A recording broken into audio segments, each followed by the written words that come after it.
नमस्कार, मैं हूं सृजन राज और आप देख रहे हैं मैं भी भारत। आदिवासियों की सामाजिक और आर्थिक स्थिति के बारे में खाका कमेटी की फाइंडिंग्स पर हमारी इस खास सीरीज में अभी तक हमने कई पहलुओं पर चर्चा की है। मसलन आदिवासियों की परिभाषा, जहां हमने देखा कि आज तक कोई परिभाषा क्यों नहीं तय हो पाई है। इसके बाद हमने चर्चा की डीनोटिफाइड समुदायों के बारे में, जिन्हें आज भी बदनामियों का सामना करना पड़ता है, और पीवीटीजी, जो अपनी अस्तित्व को बचाने के लिए संघर्ष कर रहे हैं। पिछले एपिसोड के दौरान हमने जिक्र किया था कि केरल, कर्नाटक, तमिलनाडु, उत्तर प्रदेश, पश्चिम बंगाल राज्यों में अनुसूचित क्षेत्र नहीं है, जिसकी वजह से इन राज्यों के आदिवासी कई तरह की संवैधानिक सुरक्षा से वंचित हो जाते हैं। तो चलिए सबसे पहले यही समझते हैं कि अनुसूचित क्षेत्र का क्या मतलब है। साथ ही जानेंगे इनका इतिहास क्या है और आजादी के बाद इन प्रावधानों का क्या हुआ। अनुसूचित क्षेत्र में आदिवासियों को किस तरह की संवैधानिक सुरक्षा हासिल होती है, यह जानने का प्रयास भी रहेगा। आधुनिक भारत का इतिहास यह बताता है कि आजादी के पहले और देश के अलग अलग समुदायों की पहचान से पहले आदिवासी क्षेत्रों में शासन की एक अलग प्रणाली रही है। इन क्षेत्रों के लिए खास कानूनी प्रावधान किए गए हैं और इसके साथ ही इन जगहों पर जनरल लॉज यानी सामान्य कानून लागू नहीं होते थे।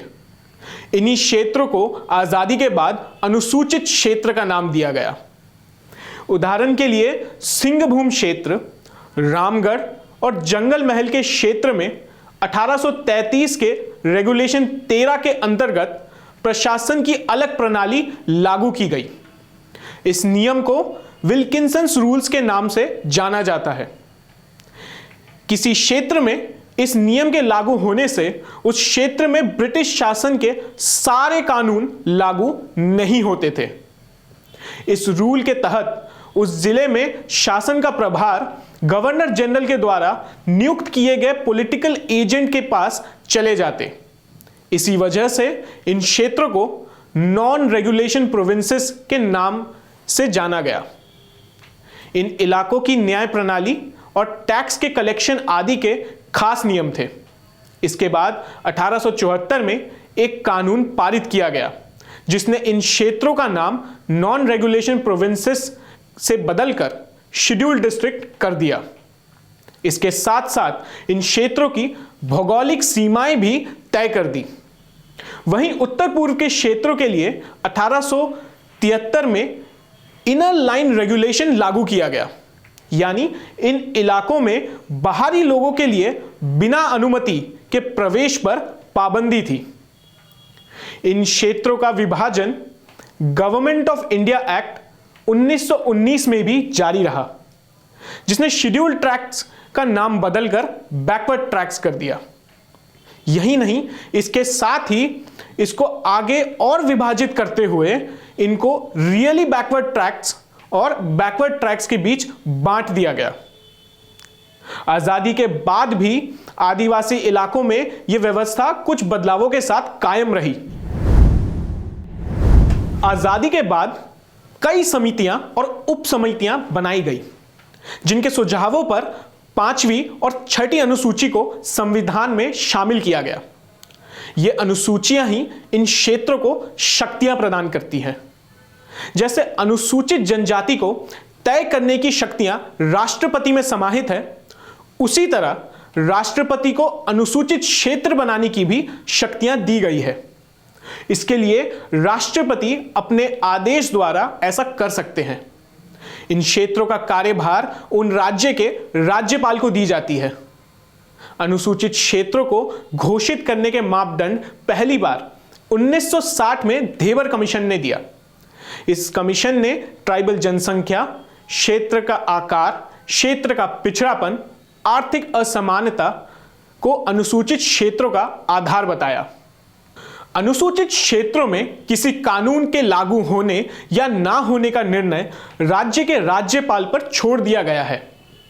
कुल मिलाकर अगर किसी समुदाय को अनुसूचित जनजाति में शामिल करना हो या फिर किसी क्षेत्र को अनुसूचित क्षेत्र घोषित करना हो, यह निर्णय पूरी तरह से केंद्र सरकार के हाथ में है, क्योंकि अंततः राष्ट्रपति और गवर्नर केंद्र सरकार की सलाह पर ही काम करने को बाध्य है। यहां यह दोहराना जरूरी है कि आज भी कई क्षेत्र ऐसे हैं जहां आदिवासी जनसंख्या ज्यादा होने के बाद भी उन क्षेत्रों को अनुसूचित क्षेत्र घोषित नहीं किया गया है। ये राज्य हैं पश्चिम बंगाल, बिहार, उत्तर प्रदेश, उत्तराखंड, गोवा, तमिलनाडु, केरल और कर्नाटक। इसके अलावा दमन और दीव, दादरा और नगर हवेली, लक्षद्वीप और अंडमान और निकोबार द्वीप समूह जैसे केंद्र प्रशासित राज्यों में भी अनुसूचित क्षेत्र नहीं है। उदाहरण के लिए दक्षिण भारत के राज्य जैसे कर्नाटक, केरल और तमिलनाडु में देश की 50% अनुसूचित जनजाति जनसंख्या रहती है। अकेले कर्नाटक में ही 50 आदिवासी समुदाय रहते हैं। इसके अलावा केरल में 37 आदिवासी समुदाय और तमिलनाडु में 36 आदिवासी समुदाय रहते हैं। इस क्षेत्र के आदिवासी कई तरह की परेशानियों में घिरे रहते हैं, जैसे भूमिहीनता, भूमि हस्तांतरण, कुपोषण, बंधुआ मजदूरी, विस्थापन आदि। इसके साथ ही खनन और हाइड्रो इलेक्ट्रिक परियोजनाओं के कारण भी यहां आदिवासियों का विस्थापन एक बड़ी चुनौती है। इसके अलावा एक बड़ी चिंता है अनुसूचित क्षेत्र में गैर आदिवासी जनसंख्या का बढ़ते जाना। इसकी वजह से आदिवासी जनसंख्या और गैर आदिवासी जनसंख्या में असमानता बढ़ी है। इस मामले पर हर राज्य ने अपनी अलग अलग प्रतिक्रिया भी दी, पर कोई निष्कर्ष नहीं निकला। इन प्रतिक्रियाओं के बाद साल 2004 में भूरिया कमीशन ने 2 सुझाव दिए। पहला सुझाव, अनुसूचित क्षेत्र के लिए दिए जाने वाले नोटिफिकेशन में जिले और तहसील के सभी गांव, शहर और जंगल शामिल होने चाहिए। दूसरा सुझाव यह दिया गया कि जिन भी आदिवासी क्षेत्रों को ट्राइबल सब प्लान के तहत विकास योजनाओं के लिए पैसा दिया जाता है, उन्हें अनुसूचित इलाकों में शामिल किया जाए। यह रिपोर्ट यह भी कहती है कि आदिवासी समुदाय का एक बड़ा हिस्सा अनुसूचित क्षेत्र से बाहर रहता है। इस पर सरकार को ध्यान देने की जरूरत है ताकि यह समुदाय संविधान में दिए गए सुरक्षा से वंचित ना रह जाए। रिपोर्ट में चिंता भी जताई गई है कि देश के औद्योगिक और व्यापारिक विकास की कीमत आदिवासी चुका रहे हैं। जब हम अनुसूचित क्षेत्रों की बात करते हैं तो यह भी जरूरी है कि संविधान की 5वीं और 6ठी अनुसूची पर बात की जाए, क्योंकि शेड्यूल 5 और 6 से ही शेड्यूल एरिया में आदिवासियों को अपनी संस्कृति और संसाधनों के संरक्षण का अधिकार मिलता है। दरअसल आजादी से पहले जिन आदिवासी इलाकों को पार्शियली एक्सक्लूडेड एरियाज कहा जाता था, उन्हीं इलाकों को आजादी के बाद शेड्यूल एरियाज यानी अनुसूचित क्षेत्र घोषित कर दिया गया। इन क्षेत्रों को 5वीं और 6ठी अनुसूची द्वारा संवैधानिक सुरक्षा और अधिकार भी मिलते हैं। देश में अनुसूचित क्षेत्रों में प्रशासनिक व्यवस्था पर संविधान सभा में काफी बहस हुई थी। मोटे तौर पर इस बहस में 2 तरह के मत थे। एक मत था कि आदिवासी समुदाय को देश के विकास में शामिल करते हुए मुख्य धारा में शामिल किया जाना चाहिए, जबकि दूसरा मत था कि आदिवासी समुदायों की अपनी संस्कृति, परंपराएं और इतिहास है। अगर आदिवासियों को संवैधानिक सुरक्षा नहीं दी जाती है तो वे अपनी पहचान और जमीन दोनों ही खो देंगे। इस बहस का नतीजा यह हुआ कि इस मसले पर कई कमेटियों का गठन किया गया। इन कमेटियों ने अपनी रिपोर्ट दी और इन्हें संविधान की अनुसूची 5 और 6 में शामिल किया गया। इस सिलसिले में बनी कमेटियों की सिफारिशों को मोटे तौर पर समझने की कोशिश करें तो 2-3 जरूरी बातों का जिक्र किया जा सकता है। कमेटियों ने पहली बात कही कि आदिवासी भोले भाले और सीधे लोग हैं और वे मुख्य धारा के लोगों के साथ तालमेल नहीं बना पाएंगे। इस सूरत में यह आशंका रहेगी कि आदिवासियों का शोषण हो। इसके अलावा आदिवासी इलाकों में सामान्य सुविधाएं जैसे सड़क, स्कूल और अस्पताल तक नहीं हैं।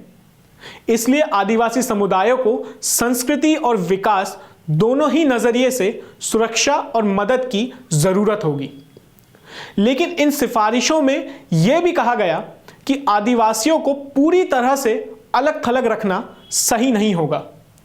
यानी समझ यह थी कि वक्त के साथ आदिवासी मुख्य धारा के हिस्सा बन जाएंगे। इस समझदारी के साथ संविधान सभा ने अनुसूचित 5 को पारित कर दिया। जैसा हमने पहले बताया था कि 5वीं अनुसूची क्षेत्र में गवर्नर को यह अधिकार दिया गया है कि वह किसी कानून को इन क्षेत्रों में लागू होने से रोक सकते हैं। इसके अलावा गवर्नर को यह जिम्मेदारी भी दी गई कि वे हर साल अनुसूचित क्षेत्र के बारे में राष्ट्रपति को एक रिपोर्ट भेजेंगे। इसके अलावा शेड्यूल 5 में एक ट्राइबल एडवाइजरी कमेटी के गठन का प्रावधान किया गया। इसके बाद छठी अनुसूची की बात करें तो यह 1952 में बनी थी, जिसमें 1971 में काफी बदलाव किए गए, जहां कुछ नए पूर्वोत्तर के राज्यों में भी अनुसूचित क्षेत्र बनाए गए। अनुसूची 6 के क्षेत्रों में अनुसूची 5 के क्षेत्रों की तुलना में आदिवासी समुदायों को अपनी पहचान और संसाधनों के प्रबंधन के ज्यादा अधिकार मिलते हैं। छठी अनुसूची स्वायत्त जिला परिषदों यानी ऑटोनमस डिस्ट्रिक्ट काउंसिल्स का प्रावधान करती है।